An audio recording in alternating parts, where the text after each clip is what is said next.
করতে চাই। আমার গল্পের প্রেক্ষাপট ওয়েস্টার্ন কান্ট্রি, পার্টিকুলারলি খ্রিস্টান কান্ট্রি, যেখানে সেক্স ইজ ওপেন এবং সেখানে চার্চকে কেন্দ্র করে পোপ অথবা ফাদার, নান অথবা সিস্টার, তাদের মধ্যে যে সেক্সুয়াল রিলেশন হয় সেটা খুব আনকমন না।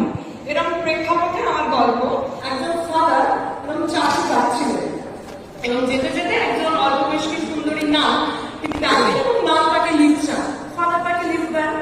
এবার সেই গাড়িতে যেতে যেতে ফাদার নামের হাতটি চেপে পড়ে। নাম বিনয়ের সঙ্গে তাকে বলেন, father didn't you forget article 112 of Bible? Father হকচকিয়ে যান, হাত ছেড়ে দিয়ে চলতে শুরু করেন। এরপরে আরো খানিকটা দূর যাওয়ার পর তিনি এবার নামের হাত নন, কাঁধ স্পর্শ করেন। এবার নাম আগের চেয়েও বেশি বিনয়ী হয়ে বলেন, father did you forget the article of 112 of Bible? এবার ফাদার তাকে থ্যাংক ইউ, সরি বলছে কিছু বলে আবার গাড়ি চলতে শুরু করে। এমন সময় ফাদার দেখেন যে চার্চ প্রায় এসে গেছেন, এবার নেমে যেতে হবে।